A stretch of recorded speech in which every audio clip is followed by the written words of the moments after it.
The production of this video was made possible by donors to the Orchestration Online Patreon initiative. Please consider adding your support to the creation of free educational internet resources by visiting our Patreon page linked below.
Hey there, this is your orchestration tutor Thomas Goss, and I must say that this arrangement by Eric is such a great way to start this 5th compilation of website subscriber entries to the 2023 Orchestration Challenge.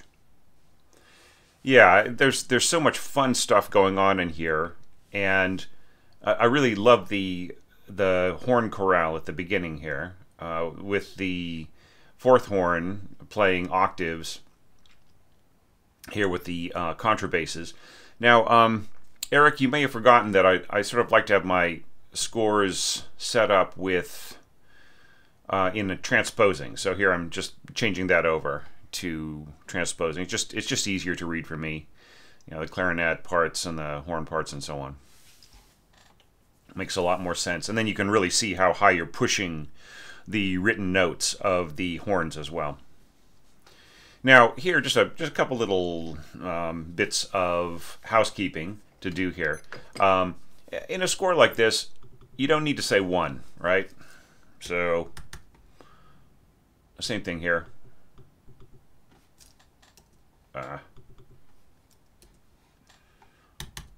Yeah, you kind of, yeah, just flute, oboe, 2 clarinets, 2 bassoons, and so on. All right, so let's focus on this. Just you know, according to my evaluation criteria, you know, does the intro set the mood effectively? I would say so. I think it, you know, there's a certain quality of somberness. If we look at the hidden objects here, which I've chosen to hide. Hang on. I wonder why it's. There we go. Okay, so you're going with a tempo of 42 here, and then here at Allegro non troppo, you're going to 110. Yeah, so I mean, you know, non troppo, 112, 116, 120 even. It just really has to do with like the flow of the music, right? There will be some times when 112 would actually feel more like an allegretto, right, than non troppo allegro. So, but anyways, what you chose here fits the music really well. But you know, is this a good introduction to it? I would say so. I think that you are not going so much for period, like a true period kind of interpretation, right? This is more just like your personal impression based on like the you know, like where you are right now as an orchestrator and so on, you know, rather than really trying to evoke the past, you know, early 19th century. And so in that light, right, the horn scoring here doesn't really have to abide by, you know, strict rules, or, you know, like you don't have to just really you don't have to wear that costume, right?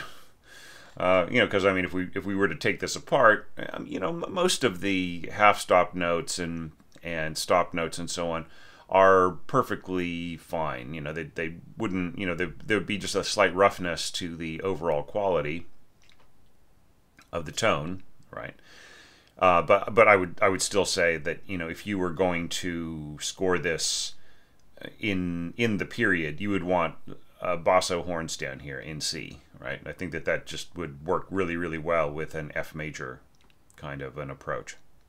Then you would just find a lot of these notes falling really easily into those lower pitches.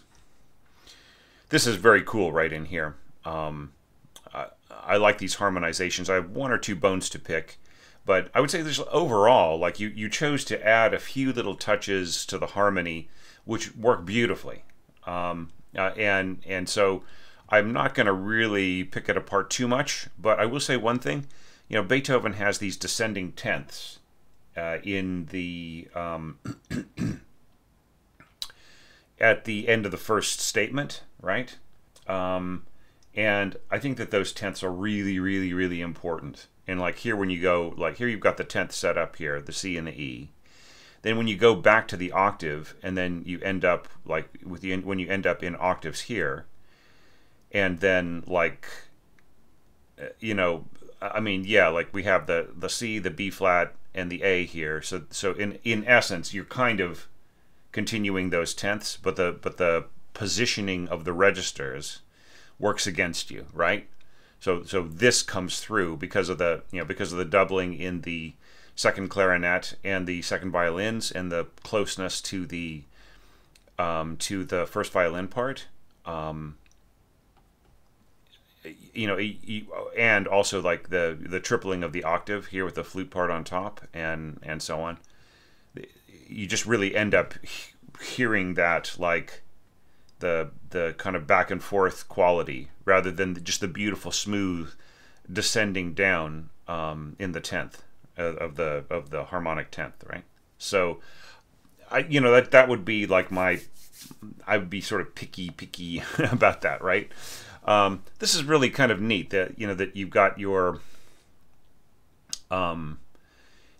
sort of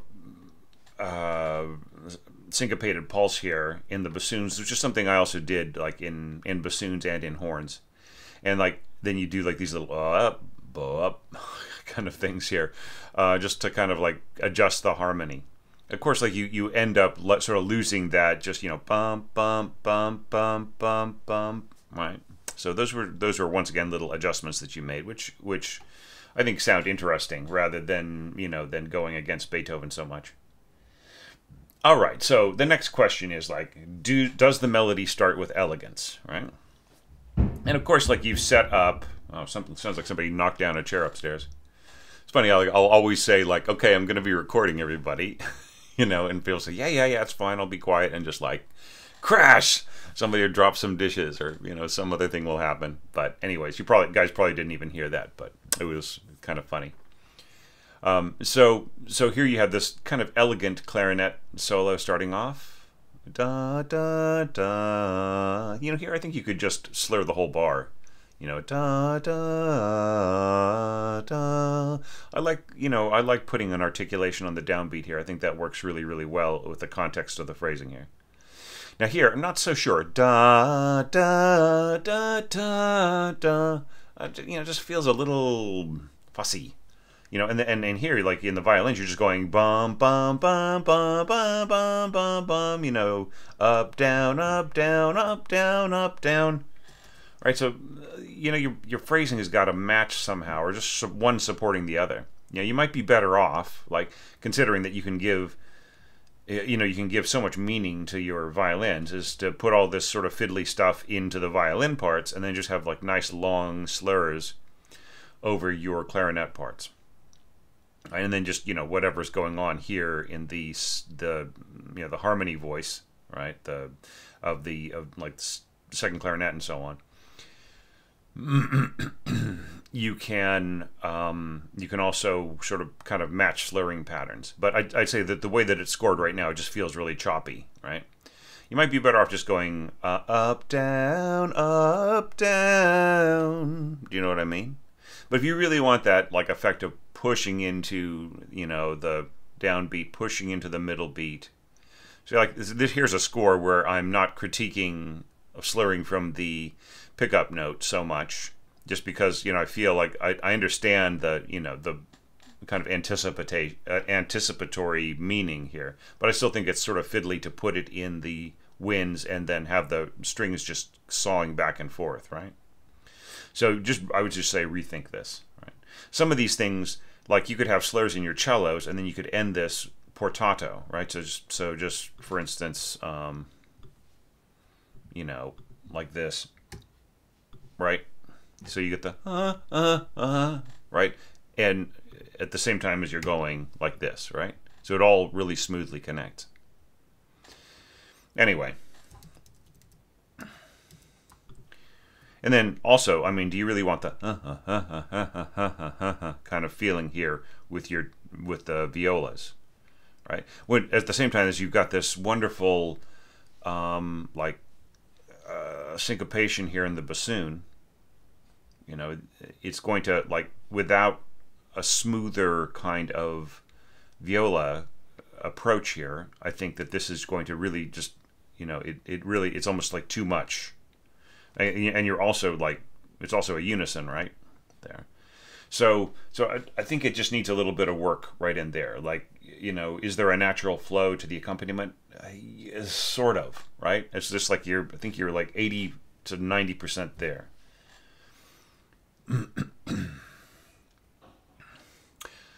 Now, it's interesting that, like, you have this motion in the bass line so low, right? And at the same time that you have got the first bassoon just kind of, or excuse me, the second bassoon plugging away at these low Fs. I think that these lines are coming into conflict with one another and they're not clarifying anything. It might be better to have your double basses, like if they're playing pizzicato against this, right? It just sort of creates a kind of a mess. It might be better to have the double basses like double this, right? Rather than double the viola, or sorry, the cello part, violoncello. I'd just be happy if people just said cello, but I use this too sometimes.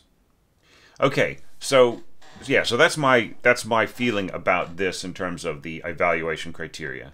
Like, melody starting with elegance, yes. Natural transition to octaves, yeah, pretty much. Expanding without clogging up, not really, because of this, right? This conflict here in the bottom part, and also just how you doohickey the harmony here kind of works against the way that Beethoven set it up. But Beethoven set it up perfectly for you right here. I don't think you need to mess with it, right? Because it just feels like you hear this motion in here, right?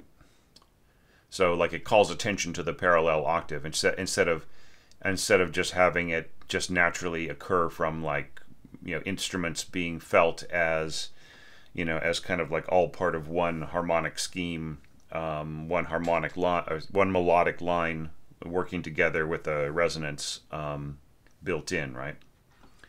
Okay, so here we go to our next section right in here, which in my evaluation criteria I've marked like contrast with theme, ? Yes, because you're not just like, you didn't start with an oboe solo, so this is a fresh voice. And here you're going da da da da da da da. This is kind of interesting. Da da da da da da da. That's all right. I tentatively give my approval to that.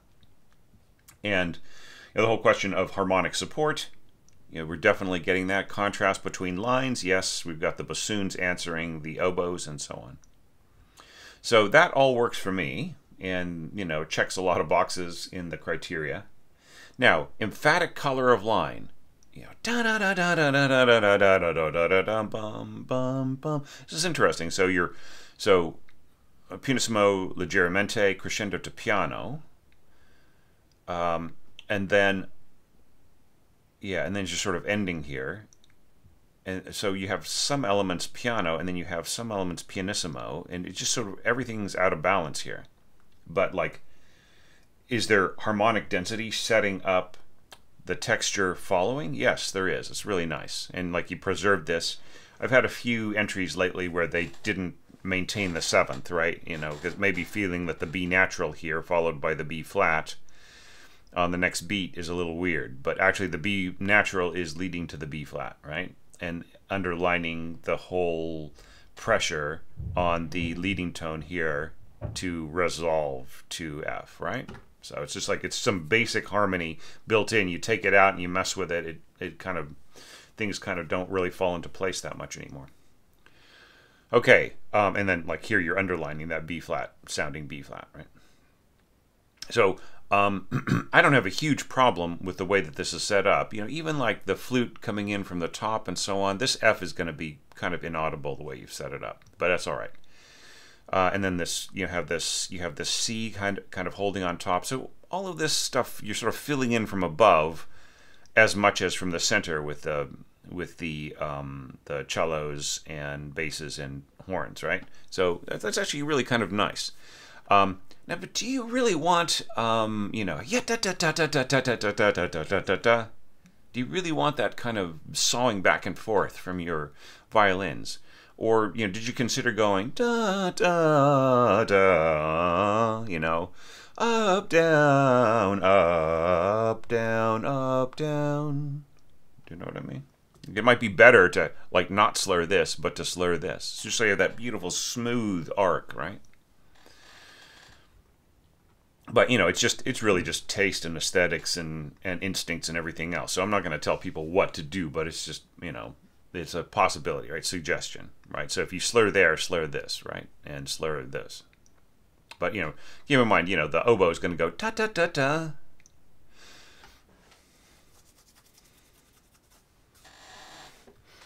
All right, so let's get to the balance problem here, right? So you have chosen to not maintain the strength that is inherent in the crescendo, which is a possibility, right? You could end up pushing out of this, you know, headed to a mezzo forte or some other kind of thing. So just like, so you are fulfilling the, you know, the harmonic inclination, right? Where the inclination is to resolve on the F, and that we're pushing towards it gesturally, right?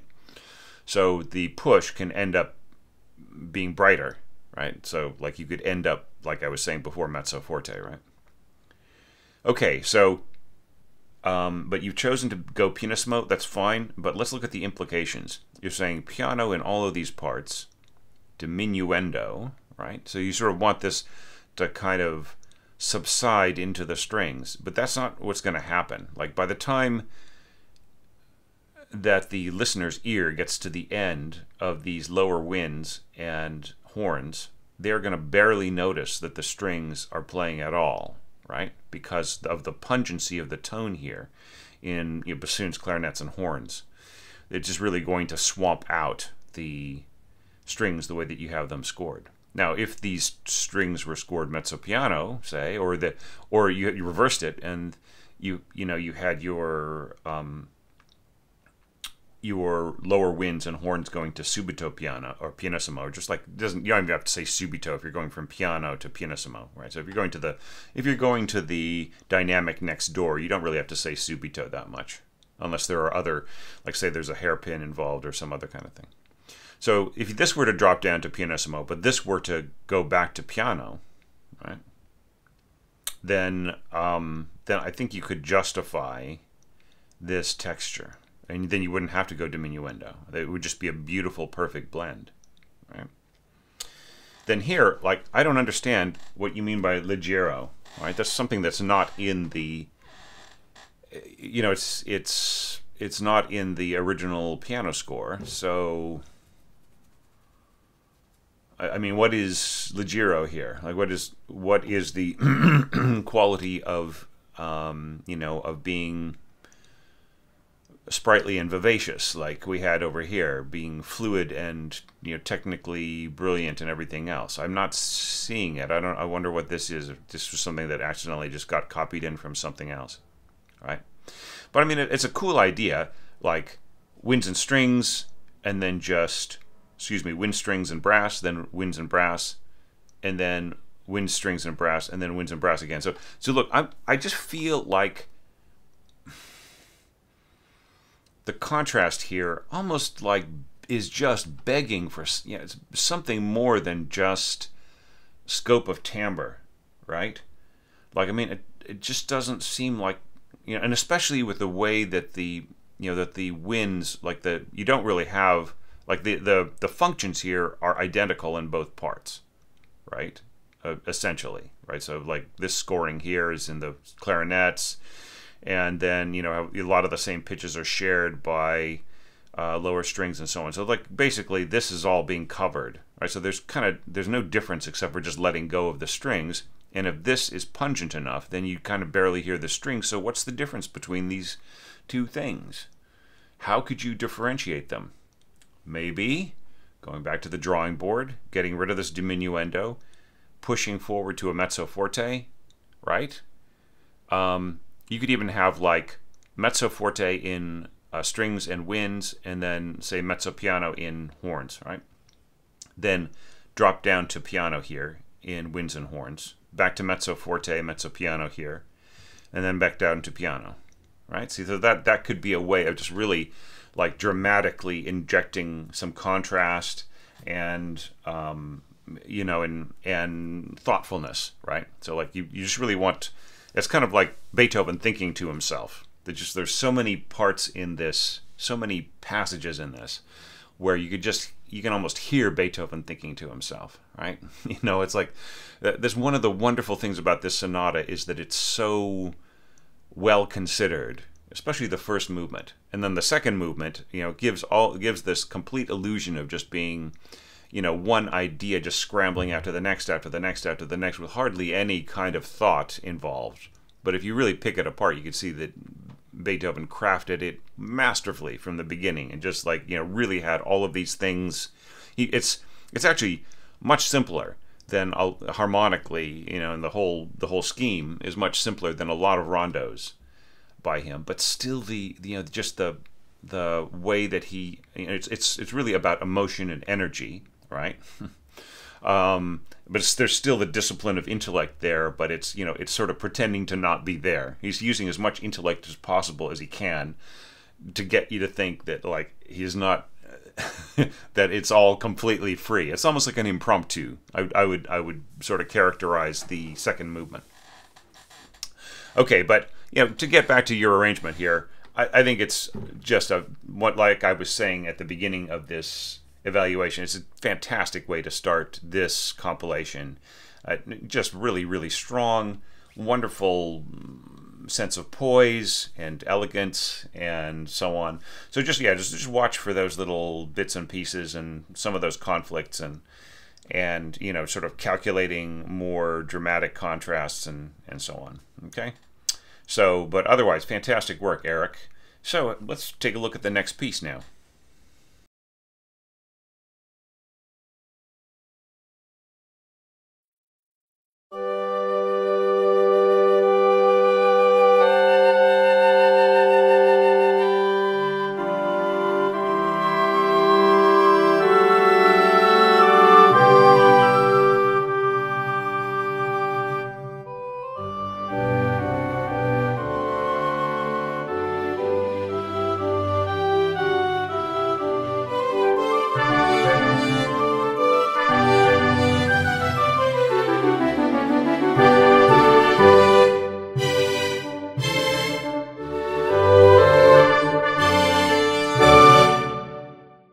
All right, Raphael.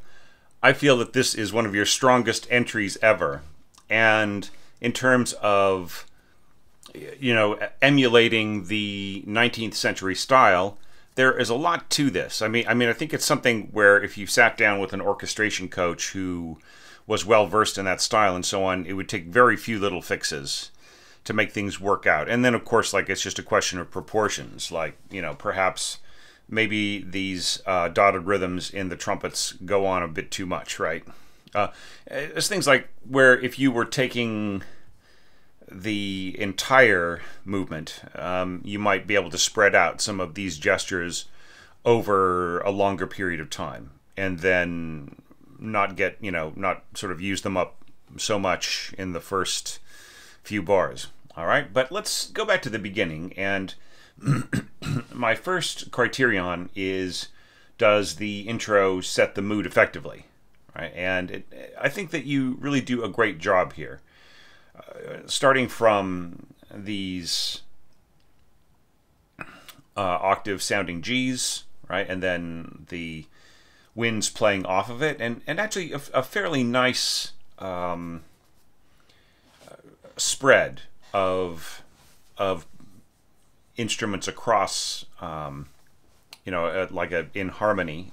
I think it all works out pretty well. It's too bad that I guess, as I recall, your mock-up doesn't understand what a turn is. But in that case, what I would do is just write it out. Da da da da da dum. All right. Now, I feel like everything is going along really strongly for the first bar and a half, and I really like the slurs as well.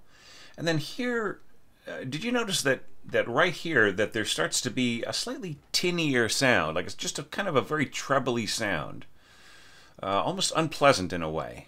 And that the reason for that is that you're putting the first clarinet so close to the flute while you are dropping the oboe down so low, right? So it's just a you get this kind of fatter low end and thinner upper, high end, and so also like I just feel that you have really kind of grouped the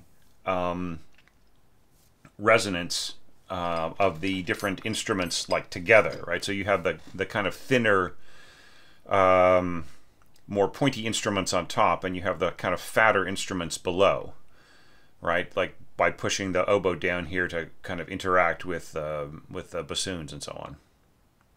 So what that means is that when you get to the end here, this very final chord, you can sort of hear that kind of slightly unpleasant kind of sound, and and of course that's also because of where you have put your clarinets too, right?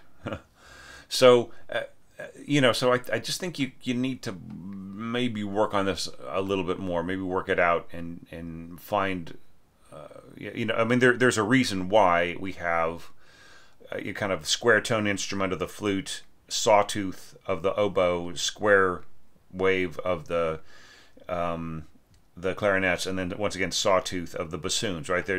It's not just that those instruments' registers necessarily favor that particular arrangement, because the clarinets can actually play higher than the oboes, right? And lower. So it really has to do with kind of balancing the overall sound. So I just feel that the quality of tone right in here just needs a little bit of work. No problem with the horns in D or anything, the timpani roll, that's all good. I noticed that just in general, like you've got your, I don't know how you set up your page, but it seems to be way too thin, and so it's sort of squashing. There are a lot of collisions of the dynamics and so on and so forth. So you could have spread this out a bit, right? Maybe just check the settings and so on in your whatever this is, MuseScore or Dorico. Okay, but I really love the introduction of these sort of pulsing strings right in here, and I love the tempo of 30. I think that is absolutely perfect. All right, so my feeling is, did the intro set the mood effectively? Great. It just absolutely is perfect because it gives us an idea of what the rest of this is going to be like. It's going to be very much in the late classical, early romantic style. And then when you take off with this beautiful oboe solo right in here, da da da bum bum bum. Yeah, and then you're sort of dividing up the parts here. Not bad at all. And just a little bit of a comment here about your horn work. You know, I mean, it's going to feel a little squeezed on top here with this F natural. And its recurrence here. This D down here is not going to be as nice as you think. Right? There are places where like the horns could compensate for each other, and you don't really need to have both of them playing at the same time, right? So so for instance, like right here, your G horns are actually better situated, I would say, than the D horns, right? You're forcing the D horns to play quite high right here. But the G horns are better, right? So you could have G horns right in here, and then leave the D horns out. And then here, have the D horns play this and leave the G horns out, right? And then vice versa again. This is better for G horns, that's worse for D horns, and so on. And then right in here, I'm gonna stick with the G horns and cut the D horns. So do you see what I'm saying? It's just like using the instruments, and also just like in their most centered place, like works the best. And then of course this is fine. Yeah, just knowing though that this is going to be kind of a slightly snarly sound on this F, and this is just really lovely in here. This, you know, it's just very, very cool. And then dun dun dun. Da-da-dum, da-da-dum. Just this kind of answering of the pattern of the trumpets. Yeah, maybe this is something where you could just have the horns continue what the trumpets are doing here, rather than having the trumpets just going, ba-ba-ba, you know, just like da-da, right? Just like really pushing that right there. So I think you just sort of have to decide, like, you know, like how much do the trumpets really take over the texture, and they here, like, this feels perfectly natural and great. This feels like it could have been done without the first trumpet part, like just with the second trumpet or the first trumpet an octave lower, just, or maybe these trumpets unison on that low C, right? Just so that it doesn't subtract from, like when you do this, you know, with the trumpets, I can't, you know, I can't really feel everything else that's going on, you know, especially if we have these, you know, the violins playing lower, bum bum bum, right, and then we have this, you know, like the G horns playing along, right? So this, like, the trumpets here are just completely distracting from it. I would say just make them a unison on the written middle C, right?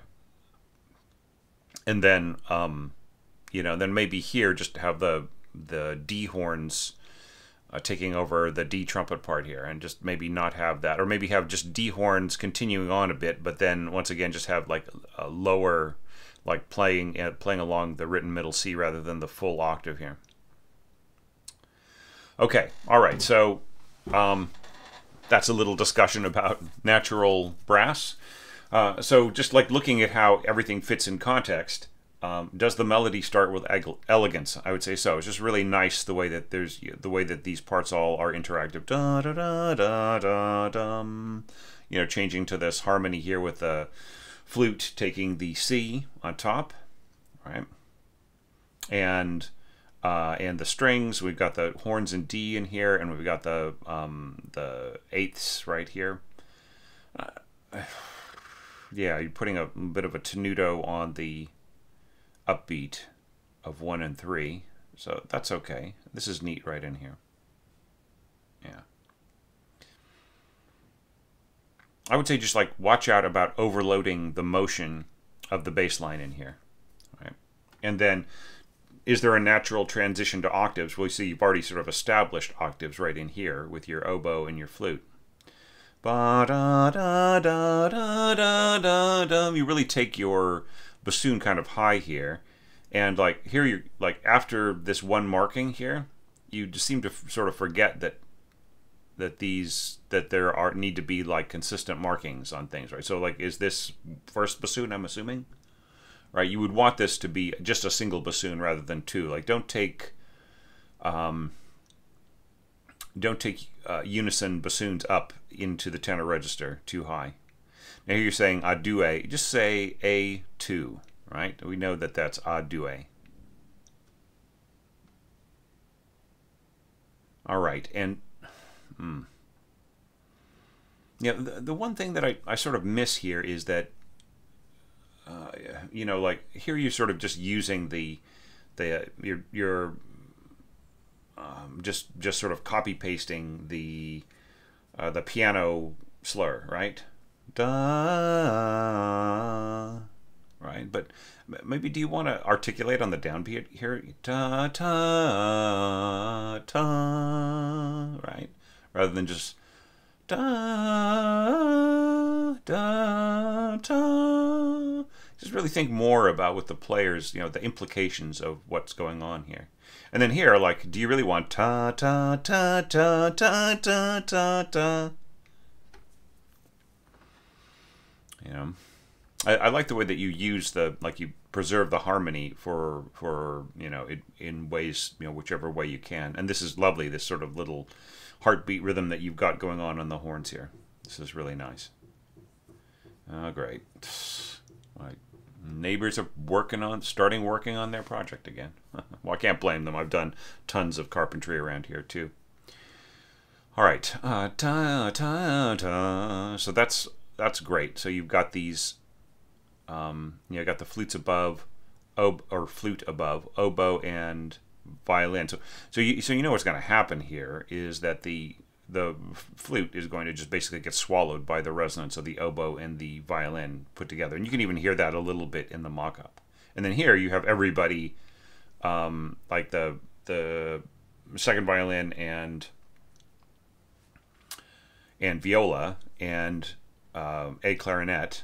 Is this first or second clarinet? Oh no, a due. That's right. See, like the fact that you wrote it out in print, my eye just didn't catch it, right? So just write letter A, number 2, okay? A due. Don't write out a due in a full script. I used to say a2 a lot, and just like there were just a lot of people, you know, if I said a due, they just wouldn't get it. But the level of understanding is rising, so I'm just using the correct wording now when I describe it. But yeah, so here you've got this. To get back to this, here you've got your octaves here, right, with the upper notes sort of being a little bit swallowed, and then here you have this part right in here with everybody at pitch. So what I would basically put out to you here is that the registers of these instruments are all sort of sitting on top of each other, right? Ba ba ba ba bum. So like this is, you know, it's just really going over the same ground. What's great about the piano score is that you have a difference of register, and the difference of register really helps to define the function, right? So I would just say, like, if there's any way, like maybe you could have the first violins and oboe go up an octave so that you have a unison at pitch with the flutes, right? You know, da-da-da-da-da-dum, da-da-da-da-dum, right? So you just have a little bit more differentiation, a little bit more definition there. But, you know, in terms of like, you know, what are the other concerns here? And that is, you know, expanding without clogging up. I think you did that pretty well going into this. Natural transition to octaves will feel a lot more natural with slurs on this, on these wind parts, and maybe slurs that sort of agree with that in the wind part, sorry, the string parts. And then here, you know, you are getting a nice contrast with the theme because of like the new color of the flute coming in there. If that can, you know, and the first violin, if the definition is good, right? And, you know, is there a contrast between lines? See, that's the big hitching part, right? You know, it's just like they're so close together, like they're playing in the same register. And then harmonic support needed, right? In this area, is it needed? And you feel that it is, and then you support it beautifully with the natural brass. So yes, really nice. Right? Now, the next concern is emphatic color of line. And nice that you go into harmony here in both your clarinets and strings. You know, you could easily have divisi first violins in octaves here, so that you have the flute above adding to the strength of the upper divisi violins, right? And because like right here, the same thing is going to happen because you've got that, you know, the same concern that we had before, the density, the harmonic strength of this descending line in the violins is going to swallow up a lot of the resonance, color, and audibility of your flute, right? So I mean, if you're happy with that, like that is an intentional effect by the by classical composers, right? Especially Mozart, right? He wanted that trick, right, of having the flutes track the violins at an octave and not necessarily be all that audible or even inaudible. Just they were just adding a certain color. But see, then that if that were the case here, then you wouldn't be adding this middle this kind of middle harmonic note on the oboes, because that would just totally get swallowed up, right? Or not swallowed up, sorry, it would stand out under the swallowed up flute, right? Dynamics are okay. Yeah, they're a little inconsistent, right? Are the what's going on with the timpani? What are the dynamics for the timpani? I'm not seeing them marked very consistently. Is this supposed to be mezzo forte or whatever? You just try to proofread things like dynamics and tempo marks and, you know, articulations and things like that. All right, so you did a bit of good work on this, but I think you could probably do a lot better. So, do you really want this to be so choppy? Yeah, da da da da da da da da da da da da da da dun dun dun. See, I actually like the accents here, and I like the fact that you don't drop back down to piano, just like it does in the piano score, but you allow the strength that's building in here, you know, and you nicely set up the harmonic density here with the thirds and with these lower string parts. So that's all good. But you know, one thing I would say is that if you are going to be playing accents here with everybody, shouldn't there be a little bit of strengthening of these parts right in here, like maybe some doubling by bassoons, and, you know, maybe is there a pitch on the oboe, like maybe this, well, this B flat's a little too low. Sorry, middle C I meant to say. So I'm thinking in F. Yeah, but, you know, maybe the bassoons could be helping thicken this up a little bit. Maybe the oboe could come in here and double some of this upper line so that it doesn't disappear, right? That's another solution rather than adding an octave above here.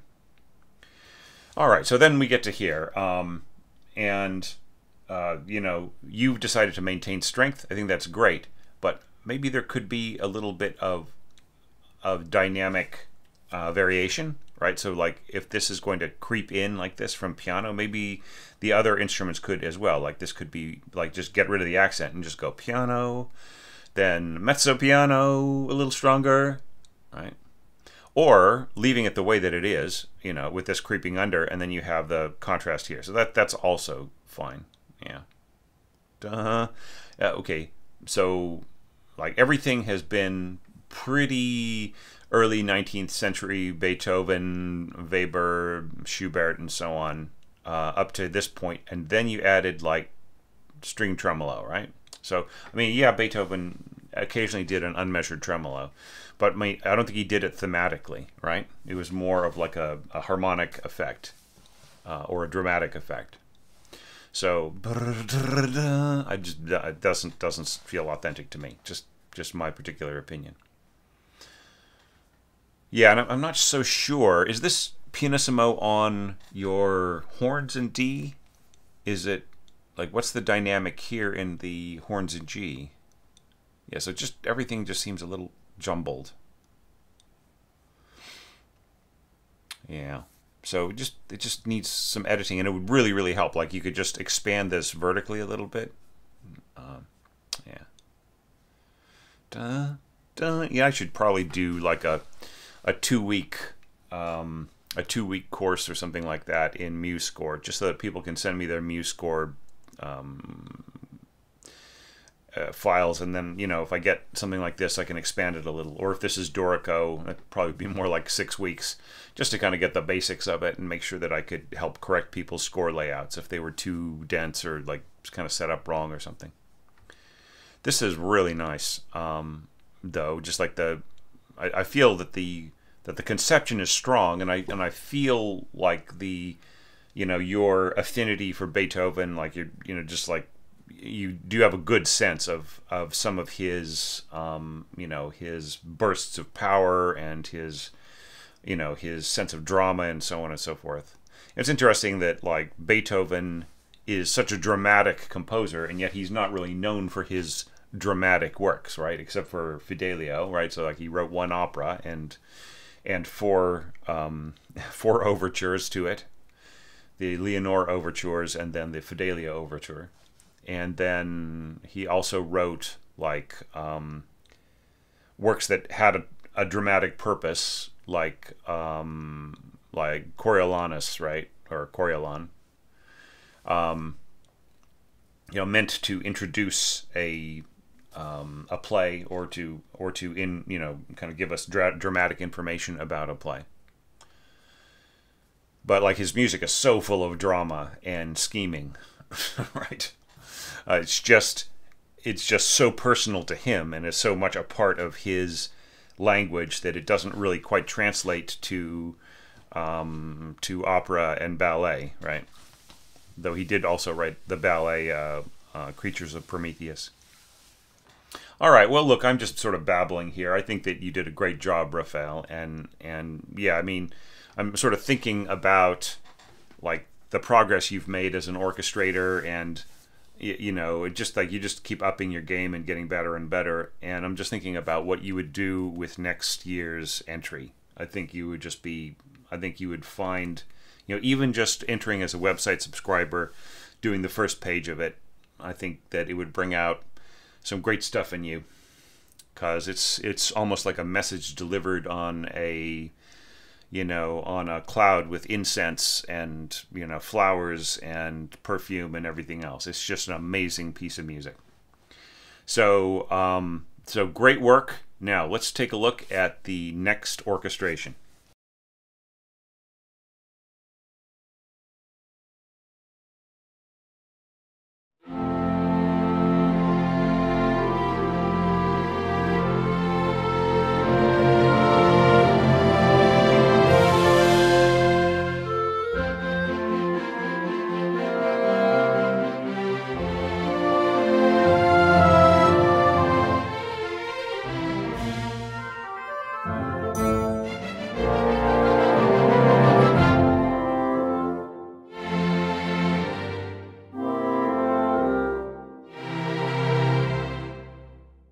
Excellent effort, Pierre. Really nice. Another emulation, homage to that period in which Beethoven created some of his greatest masterpieces. So just a few little score layout things. I did a bit of updating to the score. I think I made the staves a little bigger, and I moved a few things around just to kind of make it a little clearer.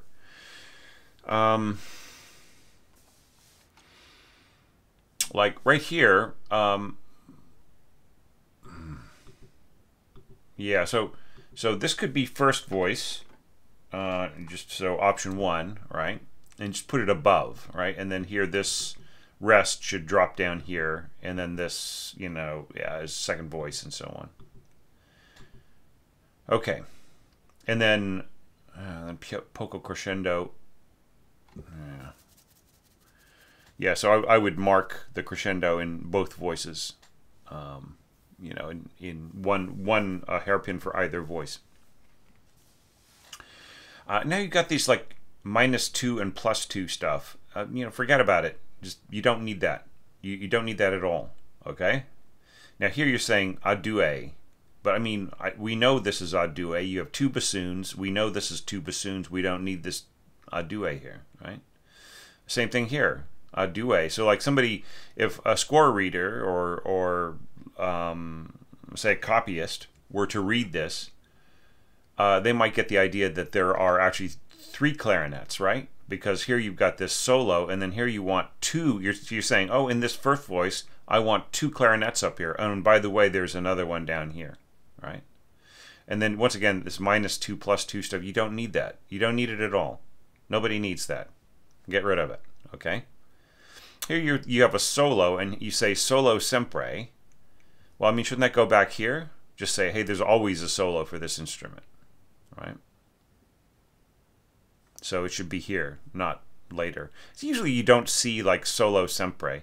The thing about it is, if your part is written well, and it's obvious that the player is intended to be out front, you can do that with the markings, with the scoring, and everything else. And you don't need to mention that it is a. You might not even mention that it's a solo at all, right? It just is what it is. All right. Now let's talk about. Let's talk about marking open and like 3/4 stopped and fully stopped tones and so on and so forth. All right, so I mean, maybe you're looking at this and you're thinking, well, I want a valve horn player to simulate these pitches being 3/4 stopped and so on. And then here you have C basso and so on. All right, so we'll talk about some of the pitches in here and how you could score it a little better. But as far as things go here, you do not need to tell us that it's open. All right, like the players know that, and the conductor doesn't need to know that, and neither does the copyist really. Right? They, if they're working with natural horns, everybody will know that this is a 3/4 stop. Maybe you put this in to remind yourself, right? So yeah, so there's just really no need to mark all the stopped and half stopped and 3/4 stopped notes. All right, that will just happen with these instruments. Now here, like you are saying, sorry, my screen keeps dancing around on me. All right, so this sounding B flat here. Yeah. Like if your C basso horn is,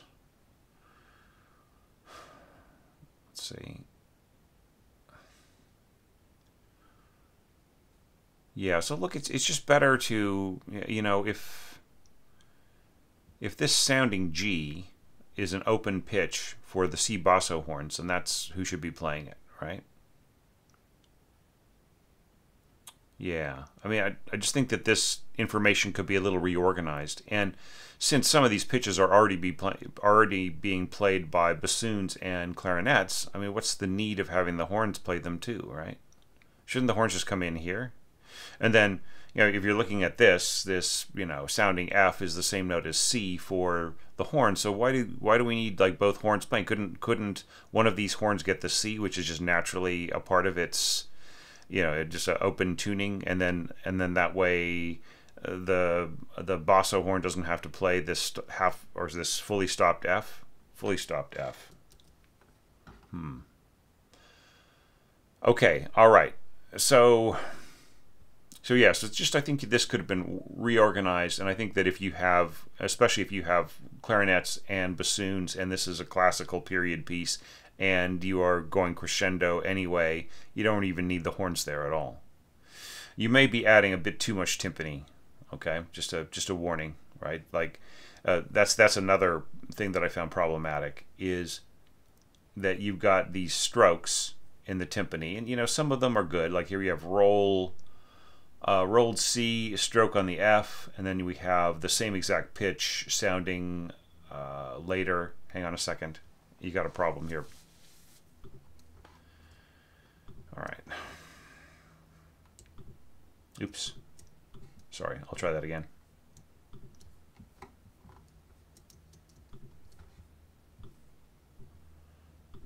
Right. Yeah, so this is something that Sibelius does that they should just really fix, and that is, you know, defaulting to a bar rest on a pickup bar, right? It just that, you know, when a part is extracted, if that error isn't caught, you can throw off the counting for the player by by a whole measure, right? Because they look at that bar rest, and the bar rest can combine with the other bar rests after it, you know, for a multi-rest, and then that just really messes everything up, right? Okay, so but like back to the whole problem here. Here you're going pizzicato, C, B flat, and then here you have A and this F, right? So these notes are like playing thirds together, and you have a really delicate texture right in here.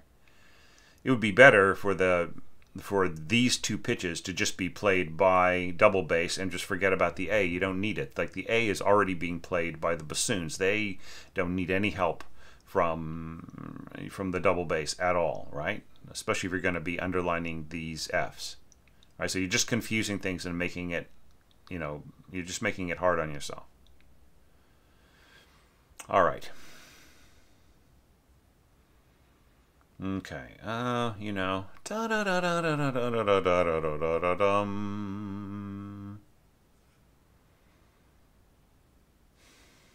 yeah. So you know, you're setting up the dominant seventh here. Yeah. So yeah, it's a little early, but it's all right. It sounds a little strange against the B natural, but it's okay. Okay, so. All right, so those were a lot of little nitpicky things that I thought we should go over before I launch into what I really, really like about this. Okay, so I think that you don't really need to say solo. Like, you know, like this single line here is not the melody, right? So when you write solo on a part, you're telling the conductor and the player that this part is featured and it's going to stand out in the forefront of everything else that is going on here. And if that's true, then what's going on with the melody? So the melody, you're saying that the accompanying part and the bassoon is like more important than the melody, right? Now, if you're saying solo, like because you meant like I'd like the first player to be playing this, then you just write, you know, just get rid of this and write the number 1, right? That's what you need, right? So it's just telling us, and then here you don't have to say a due or +2 or whatever. We know that there are 2 players. That is what is getting played here, and everything is fine. Of course, a poco crescendo, like the second player here, is not going to know what the you know, what dynamic the first player is supposed to play before they get to this point and listen to them themselves. So maybe you could just tell both players that they were going to go up to what? I don't know, mezzo piano, mezzo forte or something? Okay. But yeah, I'm getting a little off track here. So this is nice. The violin's coming in and doubling first clarinet and yada da da dum. It's all really nice. And like you keep the harmony going on under the last note. And I think if you do that with your strings, you can do that with everybody. Like you don't have to have your bassoons cut off and your second clarinet cut off. What's the point of that? If everybody else is playing to the end of the bar, then so should the second clarinet and the bassoons, right? Okay, and now, you see, so once again, I'm looking, see, now that I have thought about this, maybe you don't really mean solo. Maybe you just mean first bassoon, right? So maybe this is all you need here, not the word solo, right? And the same thing here. Maybe you just mean, right? You just mean first, and then you just mean, oh yeah, the first is going to keep playing. You don't, so like, you know, in a Beethoven, Brahms, Sonata, Schumann, that whole period, you almost never see the word solo because in the context of the piece, the wind players know that what they're playing is a featured line and it is going to stick out of the fabric of the piece. And, you know, once again, I'm still not kind of... So maybe, I think you're saying without the second player here, right? And here you're saying adding the second player. So we don't need that information. It is written right in the score. It's literally written right in the score, right? If you just write 1 here, you don't have to write -2. Okay. And, you know, if you have these players here, you don't need a due and you don't need +2. It's just totally obvious. It's just, and you don't even need separate voices here. It could just all be first voice, right? Stranger things have happened at, excuse me. I'm having problems with my, I think I need to get a new Bluetooth keyboard. This one's just like the, you know, I've pressed the ship button about like, you know, 1,000,000 times, so it's just, it isn't really registering anymore. Yeah, and then, yeah, once again, -2, you don't need that. You don't need this, you don't need that, you don't need any of that stuff. All right, it is written right here, 1, right? And this is our first player. Okay, so I'll get off of that. Sorry, not to distract this whole thing. So, you know, so of course we've got our criteria to think about, and you know, does the intro set the mood effectively? It sets it beautifully. Okay, and then going on, does the melody start with elegance in the first clarinet? Beautiful. Yeah, it's, you know, the clarinet to Beethoven and the people who followed him, and to Mozart, you know, who's starting to use it towards the end of his life. The clarinet was the nightingale of the orchestra, right? I would say, as you know, the most for like the further forward you get, like Berlioz, Schumann, Brahms, right? You know, just you really see these wonderful lines. But of course, you see them in Beethoven too, like say in the Sixth Symphony. Wow, it just has such beautiful clarinet writing in it. And then, you know, this is, I think this is handled really nicely, the repeated notes, and here this sort of pulsing cello right in here.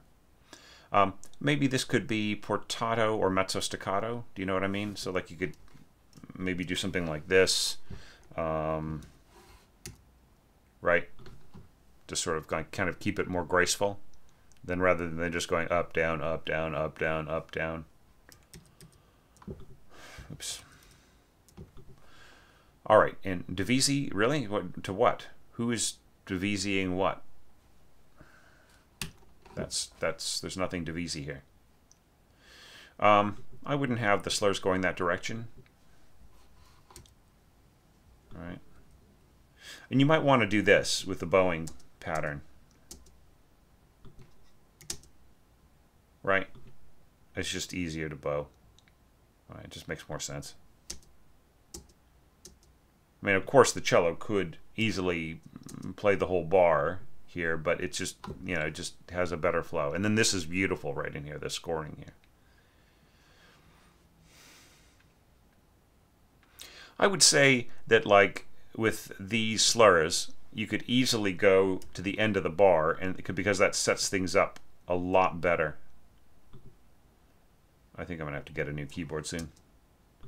So yeah, because like, you know, up, down, up, down, up, down, up, right?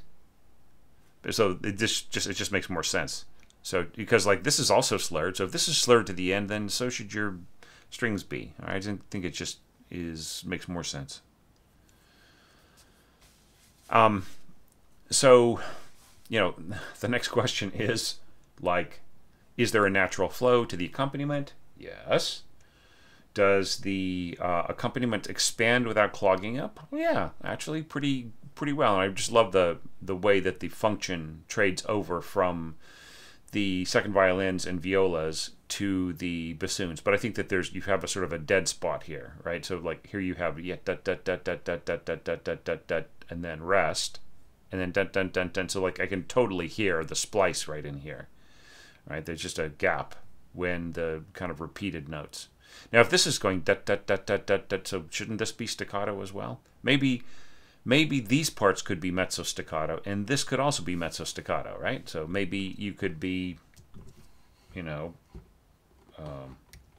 right? All right, so just giving it just, oops. Yeah, that's just very light pulse, right, to all of it. All right. So, you know, is there a natural transition to octaves here? It is nice. So just being aware that the top flute part here, just as you heard it in the mock-up, the way that this is scored, unison with the oboe on this part here, and then, you know, the upper part all by itself, first flute all by itself, above the combination of clarinet, oboe, and first violins, you are going to basically lose the first flute. It just becomes a part of just the kind of resonance of the octave below it, right? So if you're happy with that, and that is a beautiful classical touch, so go with it. It's fine with me. Yeah, just get rid of your dangling second voice rests. Oops. Yeah, man, I need a new keyboard. Okay, so this is really, really nice. Like, does this contrast with the theme? It does, because like you suddenly just have unison violins. Ya-da-da-da-da-da-da-dum. And then ya-ba-ba-ba-bum. And just a little pluck, pluck. Oops. And a little touch of cymbal. You know, that's not very period, but it's still okay. And then oboe. Ya-da-da-da-da-da-da-dum. With the clarinets, ya-ba-ba-ba-bum. I like these octaves right in here. They're very cool. Right, and once again, it doesn't need to be reinforced in the bass, right? You know, like, you know, what is Beethoven doing in the bass there? Nothing at all, right? So, you know, if you're going to add a couple of Fs down there, just add the Fs. Don't add an A, right? The A is going to be powerful enough in second bassoon here, so you just completely don't need this. Or you could just have, you could cut this note and then just have reinforce the A with the with pizzicato double bass. And once again, I just don't think you need timpani here. I think it's overkill. All right.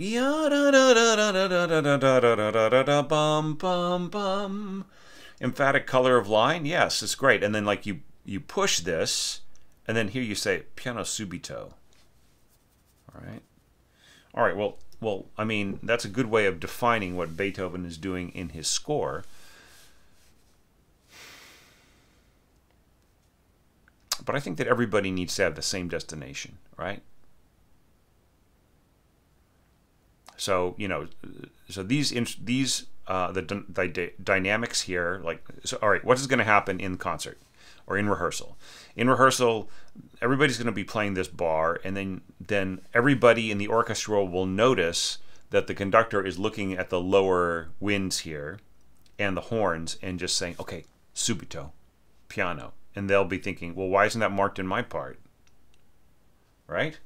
So mark it in every part. Okay? Unless you really want this to be loud and that to be soft. And I don't think that works. All right. It was very nice. Da, da, da, just beautiful, you know. And then, I just love this. Da, da. It's so lovely. So this feels so Beethoven to me. Da, da, da. Bottom, and then just like these little, you know, written G's here, sounding D. Yeah. Or sorry, excuse me, sounding C.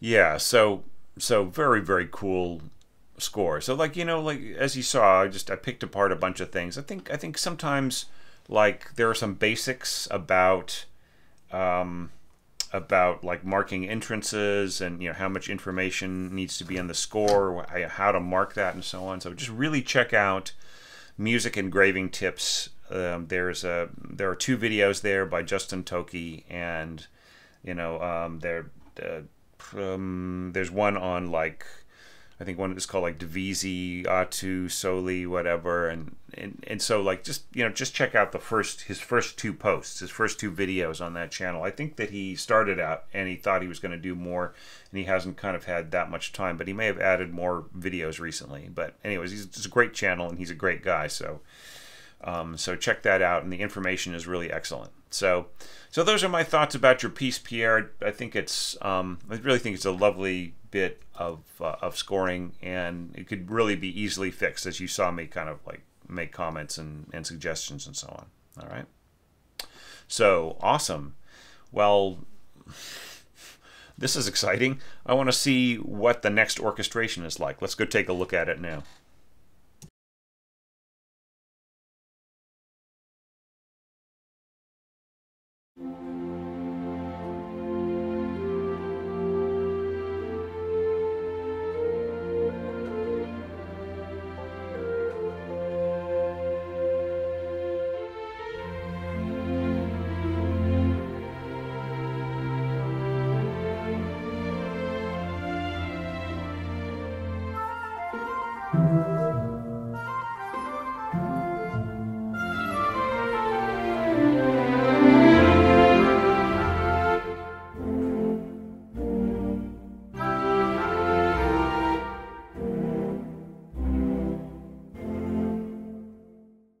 Another great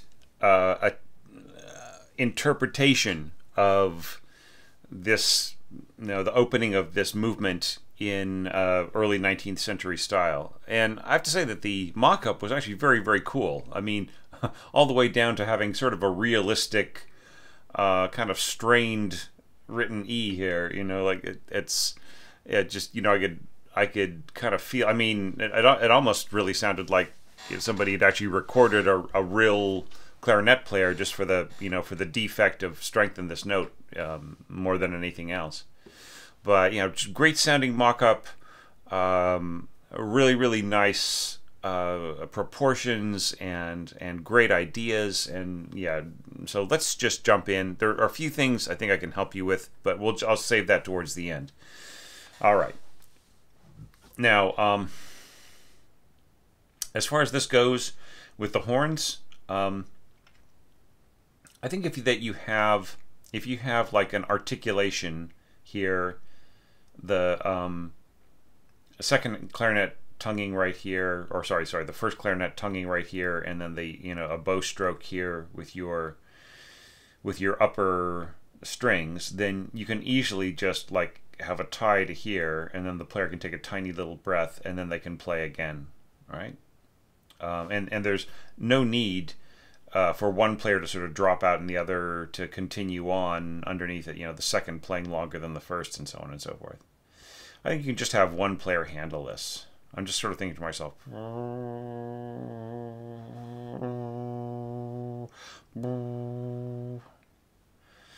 mean, I think that's all totally doable. All right. So yeah, and as far as the whole phrasing and everything like that. So do you really want to put repeated notes under the same slur? Wouldn't it be better to possibly go to slur this and then slur this? Da da. It doesn't have just like a little bit more oomph, especially if the strings are going to bow, like if there's going to be a down bow on this note, right? So don't we want a ta here? Da ta ta ta. It just seems weird. Why just slur to the end of the bar and then put the ta here, right? Ta ta ta. It just feels much more natural. Yeah. Anyway, but yeah, like I really don't have a problem with the string scoring in here. I thought it was fine. Just don't do this trading off of the horns. It's just completely unnecessary. And just have a single horn player do this and just like take a breath right here. And you don't even have to mark that. Just have two tied half notes, and then another, like a half note tied to a quarter note with a fermata, right? That's good enough. Okay, so does that set the mood effectively? It sets it beautifully. All right, so that ticks that box. Now, does the melody start with elegance? It's rather nice, Do you really want this though? Ta ta. Up down, up down. And then here, like, up down, up down, up down, up. That's weird, because like here you have the bassoon going da da, right? You know, like maybe you could go slur, slur, slur, or slur the entire bar, right? Or slur all three beats, I should say. Yeah, and this is nice, not too acrobatic, and you know, it has a nice flow to it. It's very simple, right? It's like, you know, is there a natural flow? Yes, and then like the bassoon coming in, you know, playing octave with the first violin and so on, and like, you know, the harmony in here and so on. So I mean, I think it's a nice. It sticks together.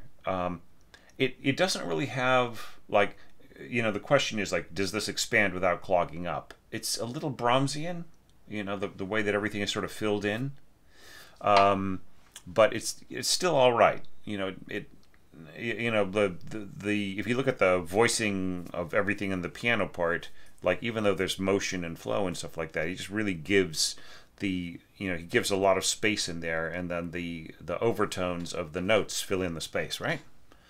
Okay. One thing I sort of miss is the punctuation, the rhythmic punctuation of the bass line, you know, bum, bum, bum, bum, bum, right? You know, it sort of kind of missed that disappeared. But I mean, it sort of makes sense that you're sort of trying to save that because of the pizzicato that's happening afterwards. So I would say natural transition to octaves is sort of it's kind of baked in, so, you know, it's all good.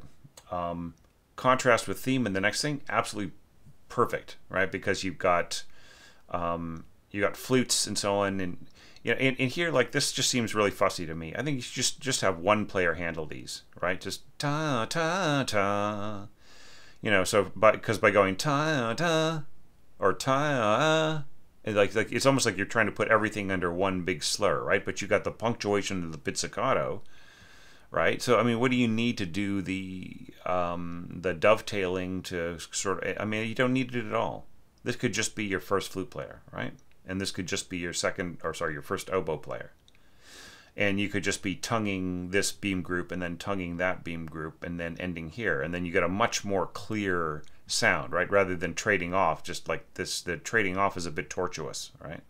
The players can hold on and they can play the whole thing, right? They don't need to trade off. There's nothing about this part that is making them, that is requiring them to trade off. Now, as far as this, I would give it to the first.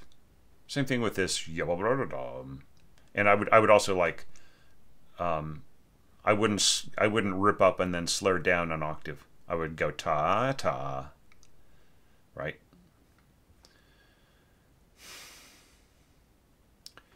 Okay, but all of that, with all of that in mind. Contrast with the theme, we already talked about that, is beautiful. Contrast between lines, right, it's beautiful. Harmonic support needed, you decided that there needed to be some, and you did it with pizzicato, just like pizzicato plucking its way down. And that was just terrific. I really thought that was fun. You know, just kind of doing it in these descending octaves. You know, octave B flat, octave E, then octave B flat, an octave lower than the beginning, and so on. I just felt that fits so beautifully. You know, just like every once in a while I'll see something that feels like a Beethoven touch, and this is one of them. Okay, so the next concern, right, is emphatic color of line. It is really well done. So, but you know, one thing I'm noticing is this is appearing all over the place. Is that people are not supporting the upper line. They're playing like octaves, and they're saying, okay, well, the first violins are going to play this, and then like above it we'll have flutes, and then like the second violin line will be doubled by middle winds, right? So we've talked about this before, about how thickening of the line, especially first violins involved with maybe thickening by oboes or clarinets or something, has a tendency to swallow up the resonance of the flute above, and especially when the flute gets down into this sort of middle range right in here. right? So like if you want a solid octave line here, then this first violin should be an octave higher, and then the second violin should be playing the first violin part, right? And then the flutes can add weight and color to the violin line up an octave higher. That, you know, right here it's just a disappearing act, right? So yeah, so emphatic color of line, though. I mean, I feel that, like, such as it is, how you've scored it, it's very, very nice. And, you know, once again, here's a place where this could just all be first flute. Now here you want this kind of continuous slur. Dum. That's all good. And, you know, then here you have this trade-off from oboe to clarinet. It could just all be clarinet, really, if you wanted to. So, you know, just like get rid of the trading off. And then you get that nice, beautiful, dense sound of firsts and clarinets playing together. And this is interesting. You're going, you know, up, down, up, down, up. Maybe if you want this to be beautifully smooth, maybe your slurs here can be twice as long. Up, down, up. Right? Yeah, but this is nicely done. Bassoons. Yeah, see, here's where I would go a duet, right? Because if this is like I suggested, you know, just keep with first bassoon, right? And then here a duet, right? And then you get that beautiful thickness that you will have in the, you know, oboes trading off to clarinets with the first violins, right? Da da da dum bum bum. So here, like, you were deciding to maintain strength up to the downbeat, right? And then you sort of tail off really quickly. Maybe just like don't tail off, right? Because if you keep this mezzo forte nice and strong, then you have a contrast here, rather than da dun dun. Then everything else is quiet, right? So and we're losing the sense of contrast, of the dramatic, you know, back and forth. What if you just kept this mezzo forte? Da da da, bum, soft, bum. Then mezzo forte again, dum, right? We're starting to get into some areas of concern. So I should really kind of just really stick with this part right in here and just fully analyze it, and then we'll talk about the sort of problematic last few bars. So we've talked about the doubling and everything else. It seems like there's really a lot of it going on, and you're adding a little bit of filling in, like just the smallest amount of harmonic density in here, right? Just because of the way that you've stacked these octaves and so on, there just kind of isn't much. There aren't that many instruments available to fill in, and there aren't that many opportunities with the way that everything is sitting, right, for it to happen, right, with this lower octave where it is. So, yeah, but I mean, such as it is, I've got a B flat and sitting here, and so everything else is, you know, it'll work, and you can hear it working in the mock-up. Okay, we've already talked about this right in here. So do you want da, or do you want to play dun dun dun? Do you know what I mean? Tongue, tongue, tongue, and this like down, up, down, as opposed to da da. It just seems a little weak. Do you know what I mean? It just seems like if you're gonna push towards this emphatic thing, don't draw. Just own it. Do you know what I mean? Go ahead and let it be loud, as would be my suggestion. And then here you have this bum, bum. All right, so I don't really have a problem with this. I think this is all fine. You still need to, like, there's another reason why I'm sort of puzzled about what you want. Like here you're going, you know, slur, and here you're going down, up, down. Do you know what I mean? So it's just a bit of a, you know, it's a bit of a dog's breakfast in terms of like, what is the articulation style here? All right. So here we're getting to using natural horns, right? And I think that, like, the way that it's scored it almost might as well just be F horns, right? And like, don't worry about trying to be period. But at the same time, I respect the fact that you are trying to kind of work within the period, and that's great. Okay, but you can hear in the mock-up that this is incredibly unclear. Do you know what I mean? Like, yeah, I mean, what do we need right here? We need like a very, very clear B flat, C, right? And the way that this is all scored in here, it just is really not quite coming through, right? Part of it is just the sound of the mock-up is just a little weird on the horns, okay? But part of it is just a little bit of lack of clarity, right? Just in the voicing and everything else. So, maybe this needs to be sort of reinterpreted so it doesn't go so low, right? Just kind of reimagine it up a bit. I mean, if your first two pitches are, A, B flat, right? Then, that is, for your F horns, that's going to be E, F, right? So, that could easily be played higher, right? And then F, G, that could also be higher in the F horns, right? And then like you have a much better range of notes. So like if you really want things to be this low, I would say, maybe it should just be like the C horns taking the upper parts and maybe trombones doing the lower parts, right? So that you get that, real rich and well-supported sound. But just kind of where it is, it's a little underpowered and wheezy, right? Not to be pejorative, but just, the sound of it could be a lot stronger.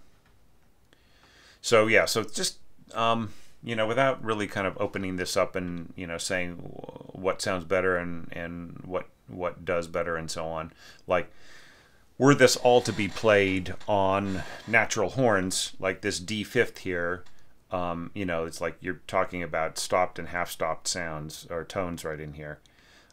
Same thing like this D here, these D's in here, and then here you got this low C, which is, it's kind of a round sound, but it's a bit weak, and then here you got the A kind of enclosed, and yeah, so I mean, I just feel like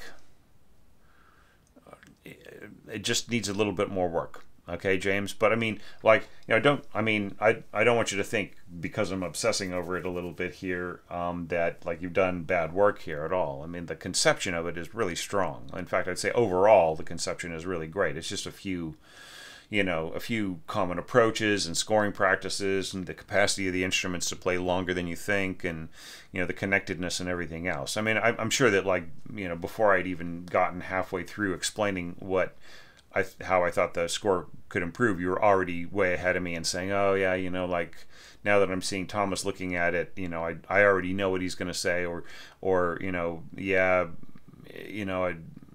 like, as I explain things, you're saying I already think that, right? So I mean, it's all good. You did great work here, and I like the look of the score. It's nice and clean. Yeah, well marked entrances, and yeah, so I think you did a really fine job on this, and I really love the sound and the vibe and the sincerity of it. Just really excellent work, and I mean, in some ways, like, it's as original as it is also of a piece with the sincerity of just the overall thrust of this video so far. In having that. Having that sort of 19th century feeling to it, right? It doesn't have to be. What people confuse about this a lot of the times is that it's like, oh, this one thing is not authentic to the 19th century, therefore the whole thing is wrong, and this is a charade, and I'm sure we'll get a few comments like that, like, you guys don't know anything about scoring for romantic, early romantic instruments, and you ought to be ashamed, and Thomas is an idiot, and so on. So, like, I just delete comments like that. So if you were about to write one, just don't even bother. The whole point is learning from it, right? So if you if you make attempts to score in that style and you sort of listen to it and you critique yourself, not harshly but constructively, then then you grow, right? So I'm interested in growing orchestrators here. I'm not interested in condemning people and starting massive flame wars and gatekeeping and being a concern troll. All right. I think that so far, these orchestrators have done a terrific job, and I'm really happy with your contribution, James. So, will this streak of kind of 19th century approach focused scores continue? Let's find out with the next entry.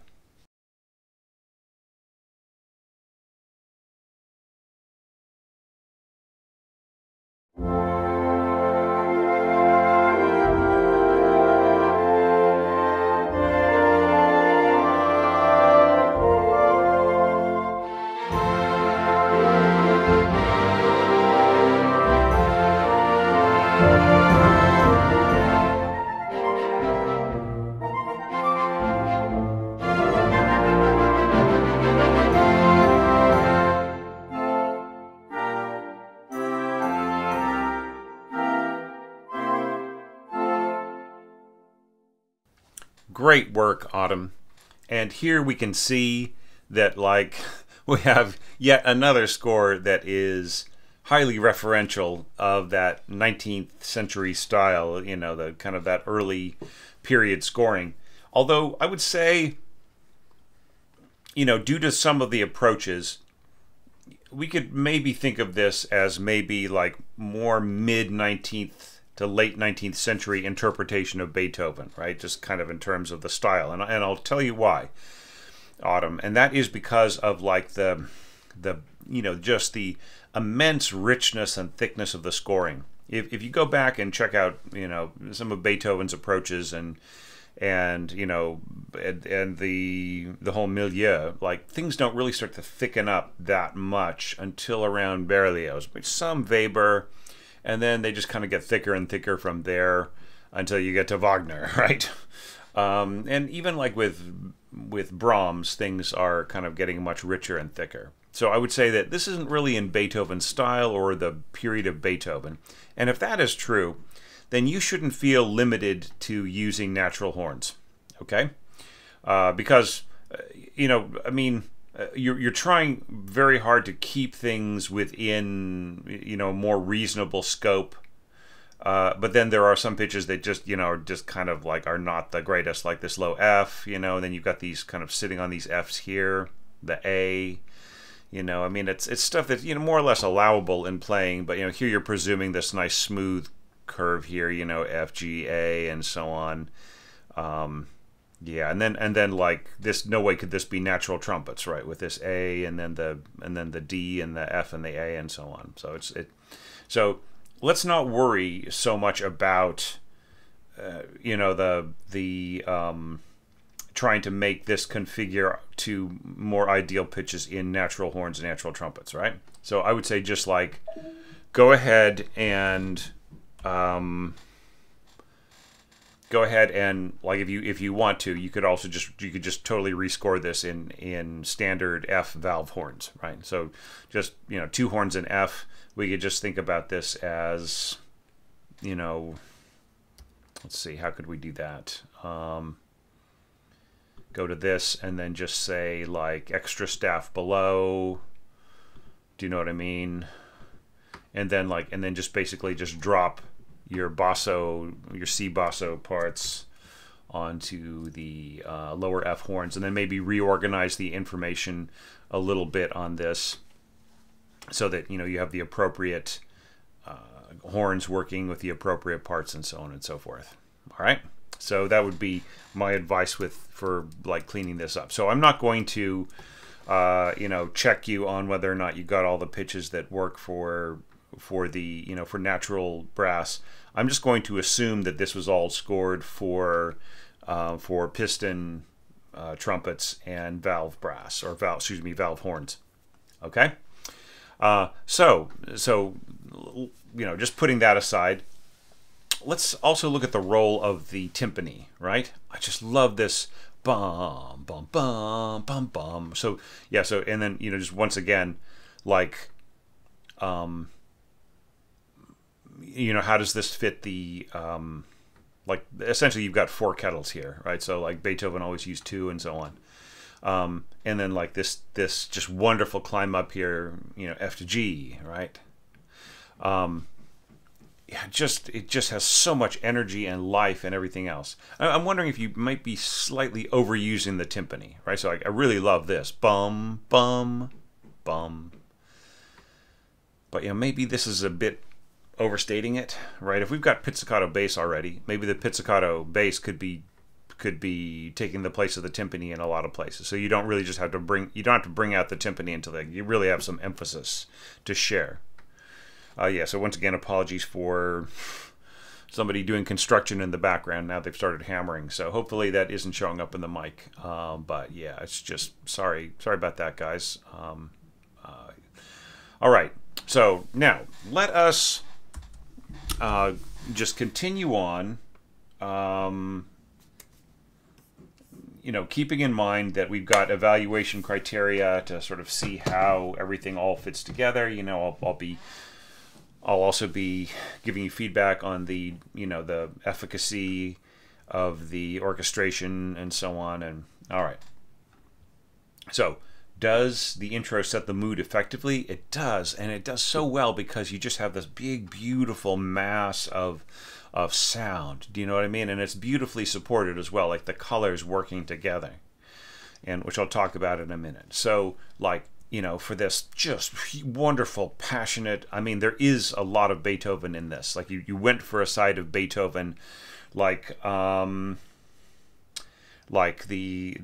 beginning, like once you get to the actual main theme of the, get past the introduction of the of the Fourth Symphony. I keep wanting to say F major symphony. It's not.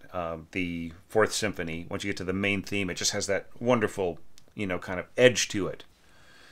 And then also parts of the Seventh and so on, just have this same kind of life to them. So congratulations for that, Autumn. I just really feel just the strength in there and your wonderful ability to adapt that, right? I've always respected the work that you've sent my way, and and you as an artist, and I know you on Facebook just like personally and so on, and I've just watched you grow and just get better and better at everything, and this this just is really an absolute shining example of that.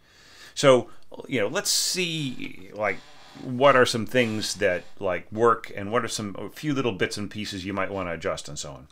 Yeah, so I like the alternation between high and low double bass here. Kind of keeps things interesting.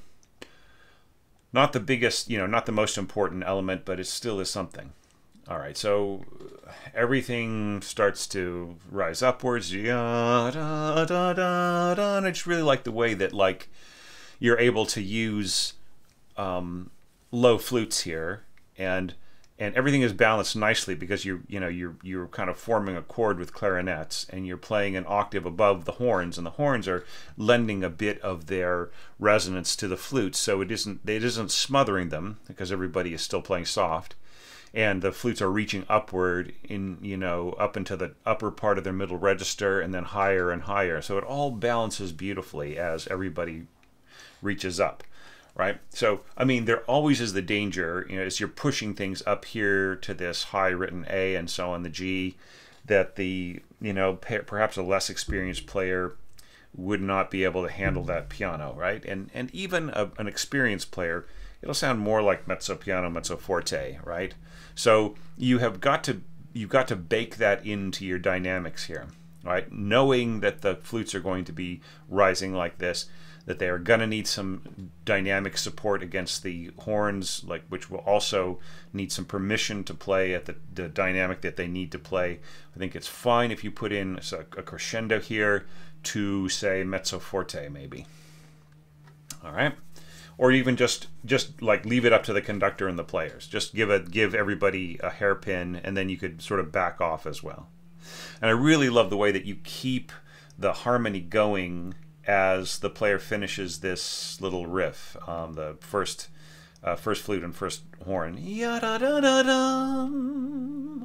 Right, so instead of, like, I'm seeing a lot of people sort of drop out because it's sort of taking their cue from the fact that the second voice F in the piano right hand part in this half bar just ends with an eighth note. So they're ending everything, before the ending, before the whole bar ends, right? So you end up with this big gap that isn't supported. But like, you didn't fall for that, you kept it together. All right, so here, like, along with this, the beautiful way that you stacked these harmonies as they rose, there still is a trap, all right? And that is when you get to this point right here. You have got a 5 chord in a dominant ninth position, right, over the tonic of F, right? So that it's like a C dominant ninth over an F tonic. And that means that you got to really be careful who is getting what where, right? So you can hear the conflict right here, this E, right? So which like, if you just sort of think about like the just like the natural progression of everything happening in in the overall harmony, it's not a weird note. It does occur,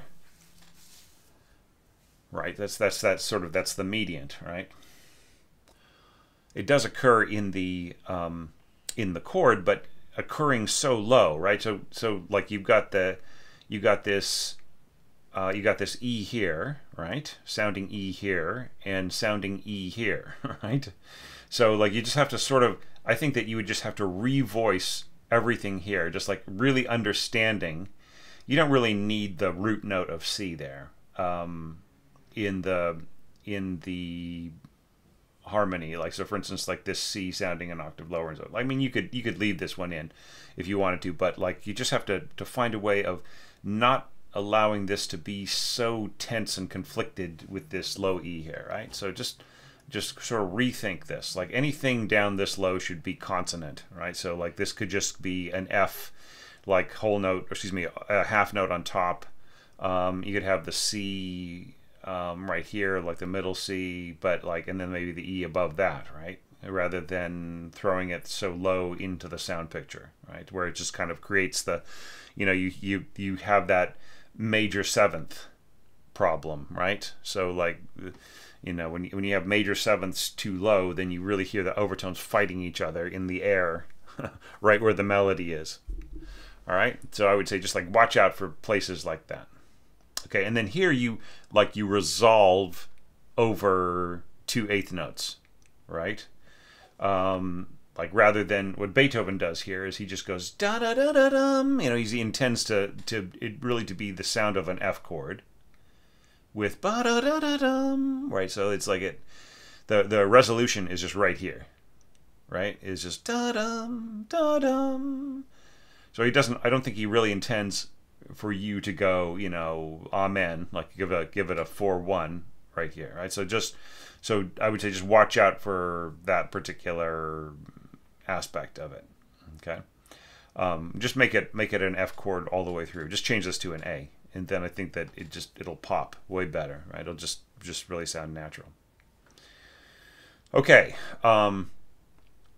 so those are my comments on this, but I feel like in terms of like the color and the quality of of emotion and everything else, it just is a wonderful introduction. So does it set the mood effectively? Already answered that question. Yes, it does. So going towards melody starting with elegance. Well, the thing about it is, I mean, it's not so much elegant as it is like powerful, right? So you just have this this sense of power here. You're like I said, like the like getting to the allegro subject in the Fourth Symphony, right? You just have that real sense of purpose. So what I would say is, like, watch out about dropping the piano style slurring onto the winds, right? So here you kind of you haven't done that, which is great. And here you've got da da da da da. Right, so you're really thinking about the the ability of the string players to slur, and then of course, like here you've got this this tenuto, pair of tenuto repeated notes and so on. So just like really all flows together. That's great. Okay, but I would just say that like also think about your your poor winds. Like do you want a ta on the tongued note on the downbeat of this? Right? Do you really want da? Right? Or do you want da da? Right? And because like here you have ta, you have a articulation on the downbeat, right?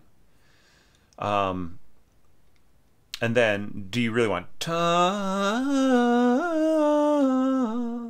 And if you're going here, maybe it should be the same bowing for the for the strings, bum. It'd just be a perfect little down bow thing here. You could do all three notes in one slur.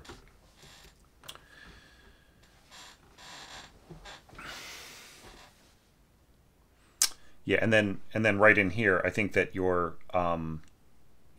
trumpets could also be like playing just you don't even need any slurs here at all. I think you could just just have these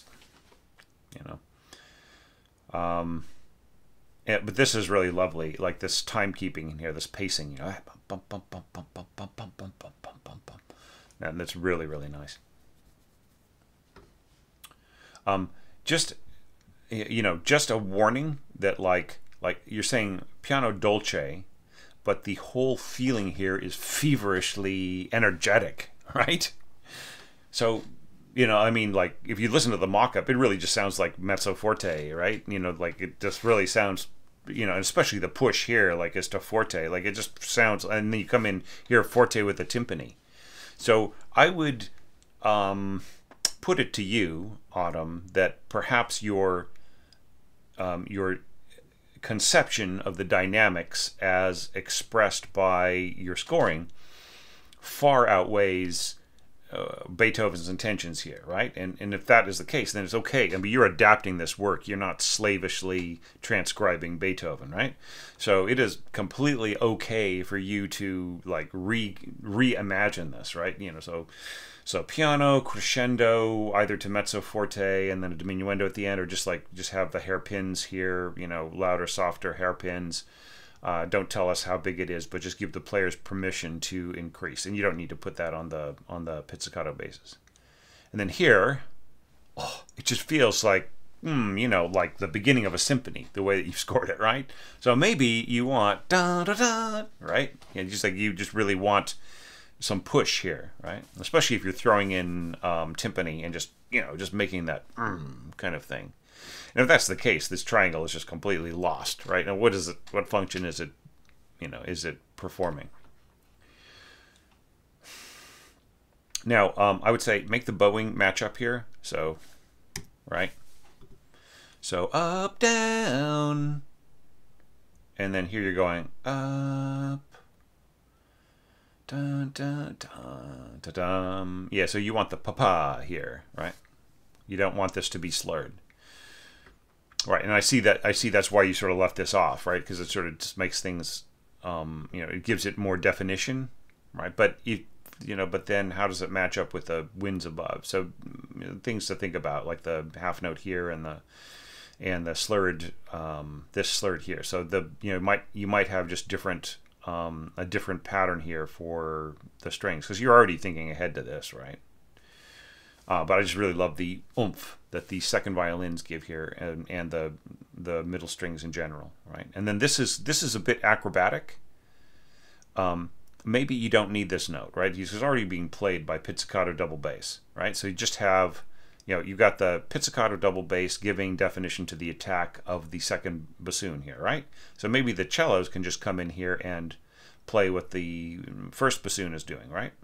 So you don't even need this. So like you get rid of this and it's not so acrobatic. But I would have the I would at least, like if this is going to be slurred in your first bassoon part, then at least also do the same thing, and also just matching the slurs in the strings above, right? Yeah, and then just everybody can cool down a little bit. Now, yeah, just so nice, and here like because of the energy that you've got right here, absolutely this feels right for you to just to not slur it at all. Just go yakataka, you know what I mean? So, back to our evaluation criteria. Does the melody start with elegance? Like I said, it starts with energy, starts with power. This is almost like Beethoven doing a bicep flex, right? So yeah, just really, so maybe rethink the dynamics is the comment there. All right, is there a natural flow? There's a natural pulse. Do you know what I mean? It's like a heartbeat, bum bum. I felt you got that down so well. Does it expand without clogging up? Yes, it does. It's really, really great. The scoring of the trumpets in here did not interfere at all, and then the pacing here and the horns was just terrific. Was there a natural transition to octaves? Yes. It was like, that's all good. It's like it's not even really a big concern with this. And I like the harmonization that you've got right in here, working with the oboes and the flutes and everything. Second flute gets a little low in here, and but I would say like you could re-voice a lot of this, but like, I mean, maybe don't mess with it too much. This is going to be a little lost, the second flute scoring down here, but I'd say everything from C and up is not so bad. So these three notes right in here for second flute are just really not very strong. You could easily like trade these three notes for these upper three notes in the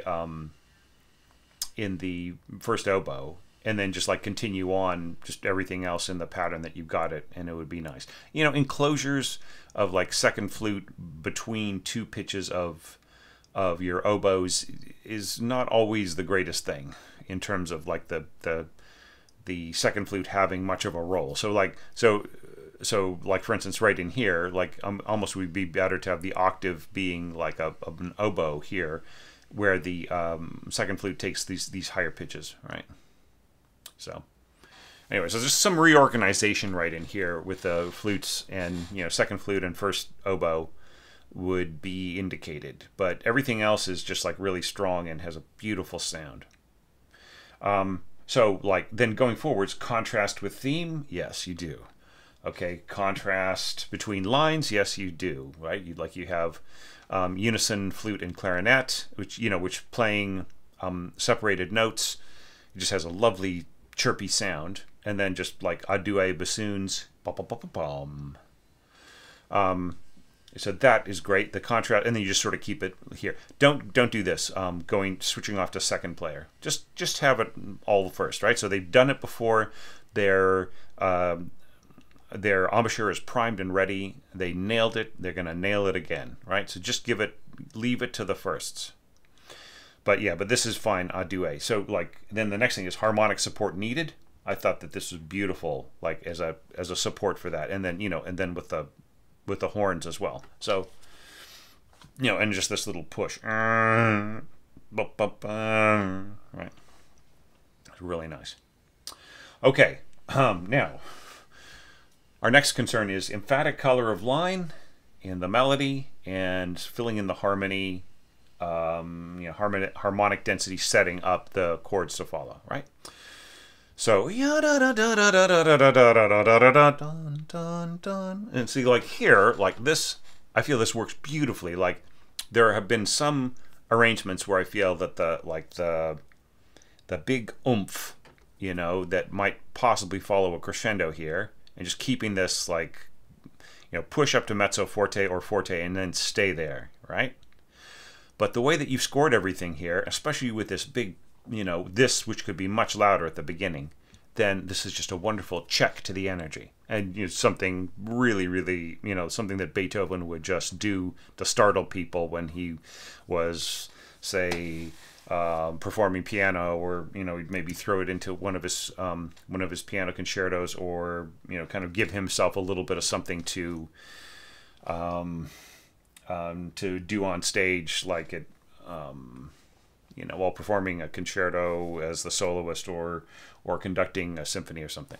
So yeah, so this feels really in character. So, but I would say like push to the maximum dynamic by the middle of the bar, right? Say maybe crescendo to mezzo forte or whatever it is, and then piano subito, and mark the subito.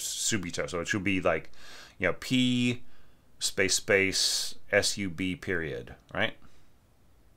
So like this.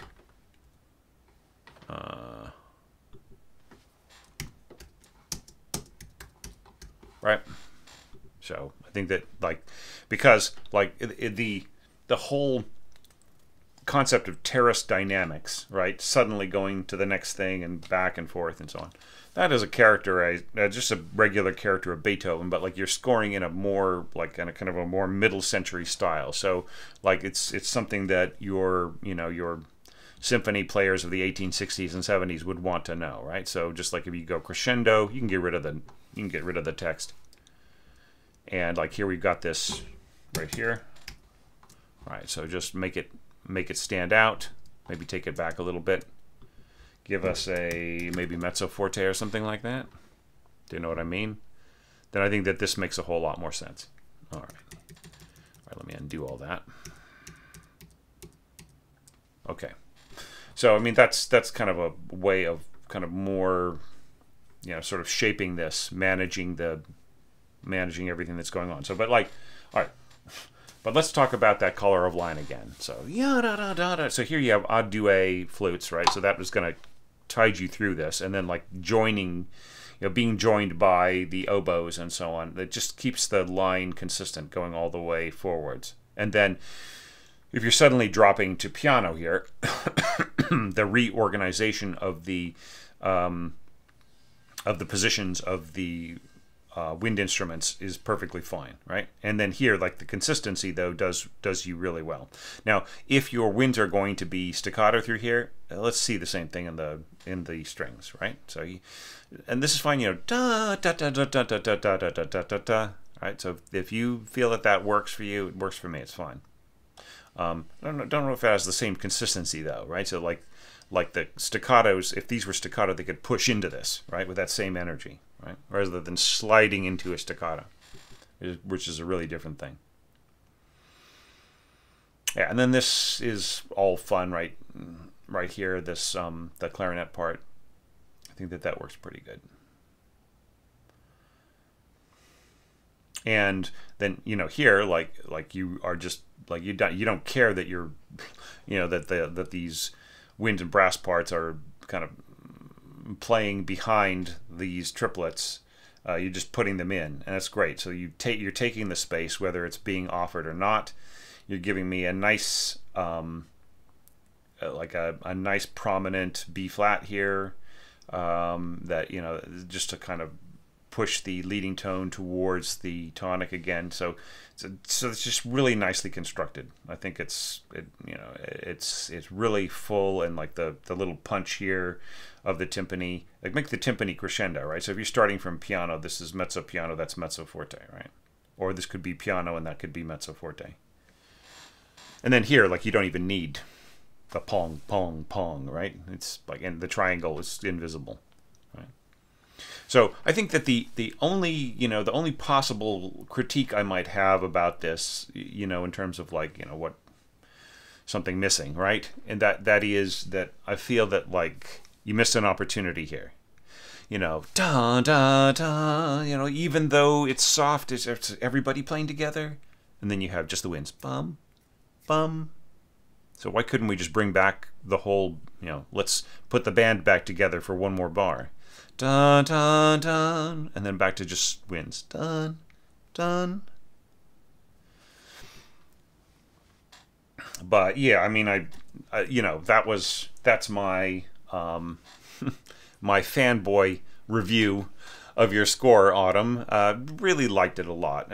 I just, yeah, it has a lot of depth of character. That is just the main thing, and just like passion, right? Just like you really have you have a feel for this. Do you know what I mean? Like you took command of the music. And I mean, there's still a few bits and pieces that we could like work out in here, like you know, maybe organizing the harmony a little bit more efficiently in places.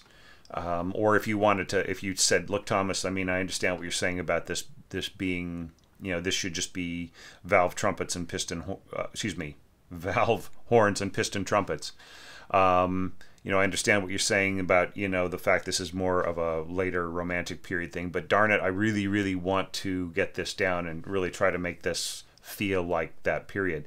So that would be, say, if I were your orchestration coach or something like that, and you were maybe preparing your arrangement of this for a performance or something, then we would sit down and we would just work out all the different ways that you could keep this, you know, in the same wheelhouse. Like, for instance, you know, thinking about this, if you have horns in F and then you have all these repeated Fs, that's just so much better as a note for the F horns, right? And then if you have like all of these C thirds, right, which are you know, on an F horn are going to be like F thirds. I mean, this is actually, you know, the more logical place for them. But like maybe you don't need basso horns, right? Maybe you just need like a contrabassoon, right, to get the very low stuff, and then just have it all F horns. So anyway, but not to get into that, right? Because that's not what we're doing, right? But you know, I mean, I just feel the orchestrator in you is just getting stronger and more, you know, just having kind of more control over what you want to do, and you know, approaching things with a lot of wisdom and a lot of heart. So thank you so much for putting this together, and you made a contribution recently, and that was incredibly helpful. Thanks for that as well. And yeah, so this, wow, does this fit in with the overall feeling of this wonderful compilation of scores? So it just makes me curious, like, what is the last one going to be like in the face of all these 5 very Beethoven-like interpretations? Let's check that out now.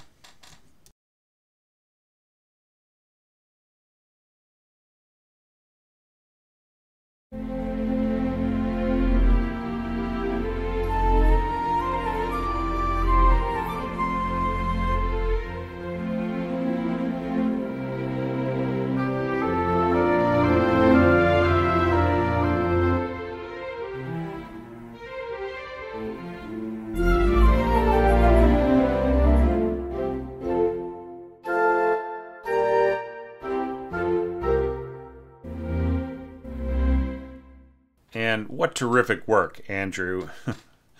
Yeah, I mean, you've been sending me scores for a long time, along with other people in this video and the past few videos.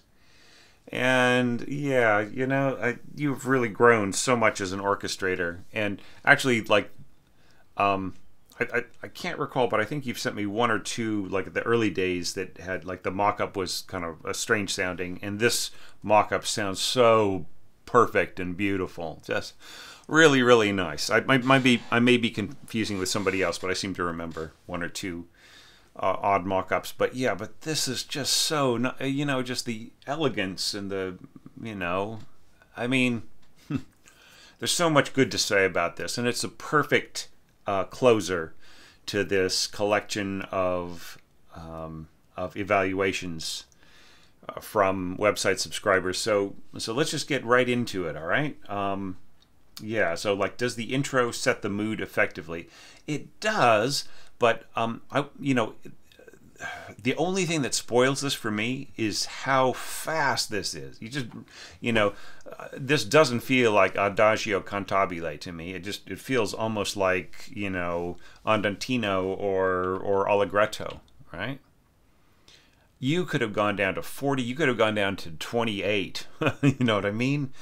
I mean, just imagine how much more powerful that intro would be at this speed. Da da da da da da ba da da da da da. Little fermata here. Da da da da da dum. Da da da da da da da. Do you see what I mean? Like just like you would have the audience just hanging on the edge of their seats by the time they got to here. And then, boom, just go right into the Allegro non troppo, right? And then there's another problem, too, which I haven't mentioned yet in this. I don't think I mentioned it yet in this compilation because it wasn't an issue. But look, if you go 60 here and then you go 120 here, this starts to feel like cut time, right? So, yeah, so how is that? So if we just think of like the, right, about 60, right? Da da da da da da bum bum da da da da dum. All right. Da da da da da da da. So with cut time, they're the same tempo, right? So all the more reason for this to be at least 40, like as slow as 40. Which was the speed that I took, or even slower, like the speed that the tempo that Spencer Myer had was like 20 or 22.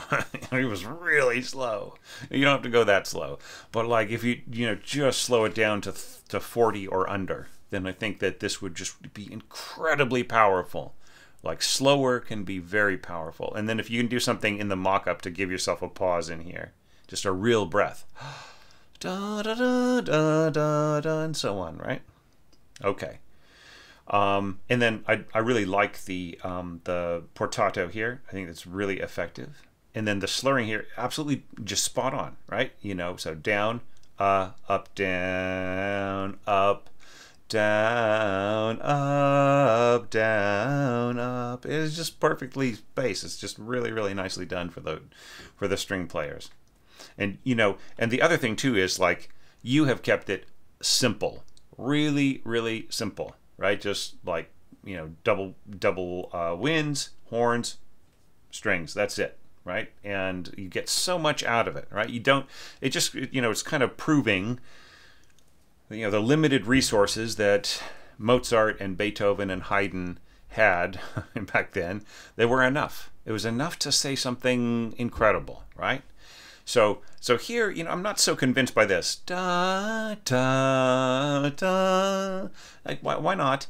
Up, down, up, down. Do you see what I'm saying? It's like, it just, like the flow is just sort of weird when you slur across the, from a pickup beat forward into the downbeat. It just has a weird feeling to it, like because you're not really pushing this. You're not going da da. Like you're not going you. And then here, like if you're not going to slur across here, then don't do it here, right? Da da da. I would say that like here you could even divide this like the way that you divided this. Da da da. That way you're going up, down, up, right? So this having an up bow right here just naturally occurring for the first is just so convenient. I think you made a slight mistake here. You went da da da dum, right? But isn't it supposed to be da da da dum? See, this note got a little too high, so it feels wrong. But yeah, you could hear that in the mock-up. So yeah, so the intro sets the mood effectively, especially if you slow it down. Does the melody start with elegance? Just beautifully so, adjusting the bowing a bit, right? Natural transition to octaves, beautifully done right in here with your oboes and bassoons. It just has such a Beethoven sound to it. Really, really nicely done. And I completely approve of this nice long slur just for the winds, right? So here's an example where you could drop the piano-like slurring onto the wind. But I mean, you could go da ta, like just if you really want a bit more kick on the downbeat here, you could have the tonguing here instead of slurring across it. But it doesn't, with the way that you're approaching it, it doesn't really matter. Now, and here you've got like the sort of the pulse in between by cellos, the little syncopation that works beautifully. And then you like trade that off to violas and horns. So that is really well done, right? So do you expand without clogging up? Yes. In fact, it just all feels so natural. There's just not even a question there. So you have ticked the boxes so far. Now here, like, do you contrast with the theme? You contrast in the fact that you are going back to just the strings, right? So like by adding our double reeds here in this wonderful configuration, you gave the theme a different color. Now going back to the strings makes perfect sense, right? This still is bothering me that, you know, this should be a B flat, not a C. So go fix that, Andrew. All right, so now going to this next page, you know, previously, da da da da da dum, and then this is nice, da da dum. Yeah, so it's just all is perfectly fine. You don't need to have harmonic support. There's enough of a contrast between these lines just in the register, and, you know, going from violins to cellos and so on. And then here, like, is there an emphatic color of line? There is, right? Now, if you have been paying attention to some of the advice I've been giving to my other participants in this video, Andrew, then you will know already that there's a huge risk of this flute getting swallowed up into the texture of this very thick line from these other players. I love this. Da da da. Right, so here we get this B flat, which is, you know, gives us our dominant seventh, you know, with a C below that pushes, da, da, da, right, pushes the leading tone into the, much more effectively into the tonic. All right, well, we don't need to get into basic harmony or whatever, but and I wouldn't be, but like it's just become an issue with this note being missing in several otherwise really beautiful, nicely thought out arrangements. Yeah, so this ya da da da bum bum, it's so nice. Yeah, so I mean, there's an emphatic color of line, and if you, Andrew, were intending that this flute part up here was going to give some shine to the violins, then this is all fine. As to the harmonic density, setting up the chords to follow, you got that too, right? You got your bassoon here, you got your horns there, you got just this wonderful little fun thing that you did here. So it all holds together. A real purist, though, would probably be objecting to the fact that you have the C here in the violas against the D, going to the C, going to the B natural, and then the B flat afterwards, right? So it just is a bit of a, it's a bit of a cluster right in there, like, you know, which, you know, we've got, it's sort of underscored a bit by the sounding C here in the horns, right? So, but yeah, that's something that you could clean up. All right, and then here we got the bum bum bum, right? And there's like you got the mezzo staccato here. It's just going to have such the light, almost sort of tiptoeing on, kind of tiptoeing on adhesive tape kind of feel to it.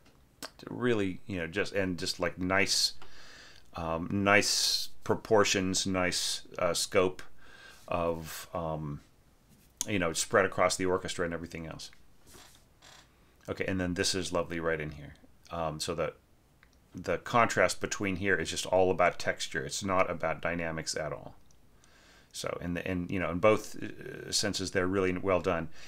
Here, I don't know if you sort of set your if the mock-up settings in your